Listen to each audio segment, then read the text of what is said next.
So when I was really young and getting into the guitar and was kind of bit by the bug. I mean, I started when I was 12, and by the time I was graduating high school, so 17, in that 5 years, I kind of developed myself as a player, and knew I wanted to go to Berkeley and study music and everything. But more than that, you know, the music that I was influenced by was always band based. Like, it was just like a big Rush fan. I was a big Maiden fan. You know, I couldn't wait till the album came out and you get it. You'd look at the artwork and freak out and read all the lyrics, you know. And then, of course, look forward to the tour. And the tour was unbelievable because you'd go to an arena and there'd be all this merchandise and everybody was wearing a Maiden shirt or a Rush shirt. And you just had this sort of like community feeling. And you'd see these guys on stage and there'd be this cool stage set and the whole thing came to life and you couldn't believe that you were standing there watching them. And then even taking a step further, maybe you'd see a documentary or a live video or something and it would show them, and they'd be in South America or they'd be in Europe and they'd playing, they're meeting all the fans. I'm like, that is unbelievable. I just was like, that is an unbelievable career, to be able to play guitar, write music, you know, in a band, and then have this worldwide reach and career.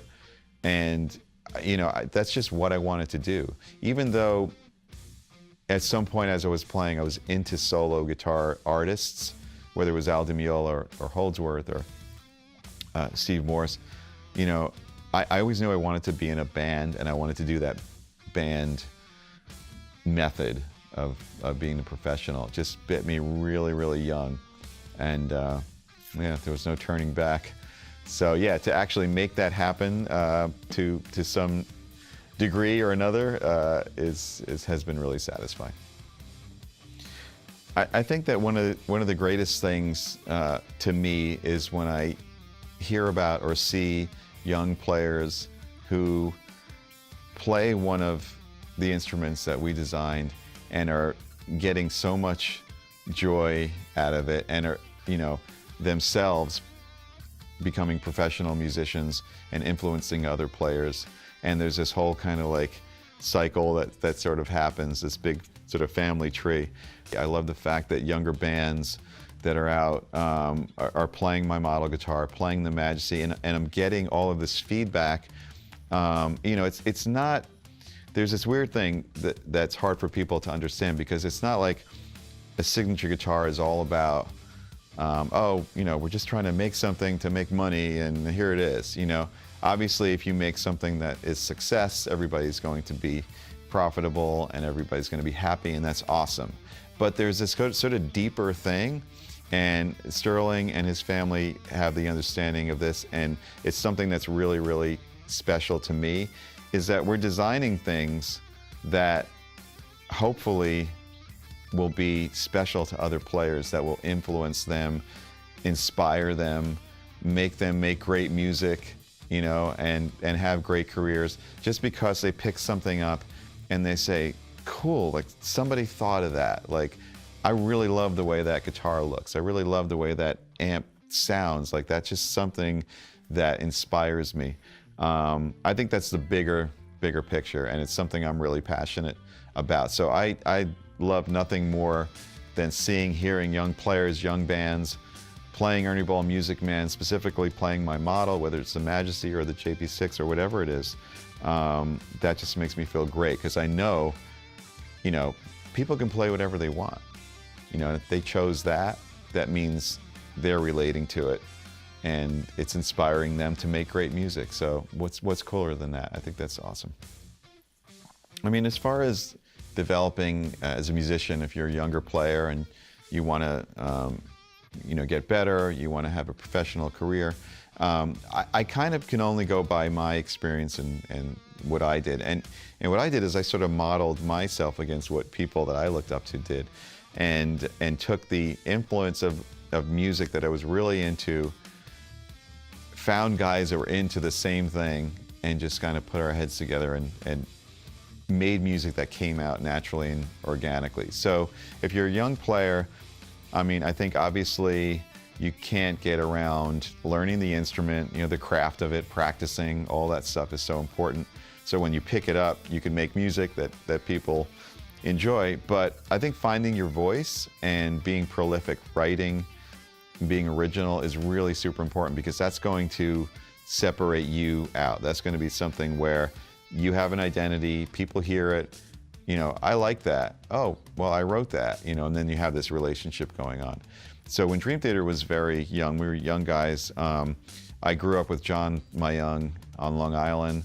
We played together. We would, play Rush covers and Maiden, and, just be like so into playing guitar and bass. And we had this sort of bond. So when we went to Berkeley, met Mike there, we were only 18 years old, but we were all into the same stuff. So we all liked Rush, we liked Maiden, we liked Metallica, we liked, whatever. And when we got together and started playing, the music kind of came out like this sort of, I don't know, mixture of Yes, Maiden, Metallica. It was like a heavy Yes type of thing. And it's just what we did. And that ended up being something that we identified with, and that people heard it and said, wow, I never kind of heard this done before. And so, my advice is, based on that story, is to just try to be creative. It's not only about, if you want to have a career in music, professional career, it's not only about your ability on an instrument, it's about being creative and finding your own voice. And I know it's difficult, but finding the right people is also very important, because these could be people that you play with for life. And if there's a chemistry there that's really special, you can make some great music. So that's what I would say. So as far as which guitars I travel with while on tour, we try to kind of mix it up and do a pretty good combination of things. So if I want a certain sound or certain feel, I might play the 15 for something, as opposed to playing the Majesty or the JP6. And we just try to keep it sort of varied. With Dream Theater and also with my solo music, there are different tunings. Sometimes, I play 6 and 7 string guitar. And so just that alone will enable us to have a variation of guitars. And we'll have 2 of each, so there'll be a backup. After a while, you have to carry this giant vault of guitars, so you got to be careful. But lately, since we developed the Majesty, that I just kind of really fell in love with, because it encompasses that whole philosophy of getting the guitar out of your way. It's just so light in the neck through and everything. I tend to sort of favor the Majesty in my collection, but then again, we have the other guitars there, and when I pick up the 6, the original, I'm just, oh man, this is awesome, and I'll play that. So sometimes it's kind of it might be a mood thing. Sometimes it is a stylistic thing. If I know a guitar is made of basswood, like the 6 or the original Majesty, I might play it on certain songs to get a certain sound. If I know, like the 15 is that big, mahogany sound with the roasted maple that has a certain like mid-range and throatiness, I might use that for a certain song that requires that. So yeah, it's amazing. I have this kind of palette of instruments. So again, I can never imagine in a million years I'd be in this position. So I realize how fortunate I am, and I don't take it for granted at all. Very, very fortunate and lucky, and happy to be part of the Ernie Music Man family.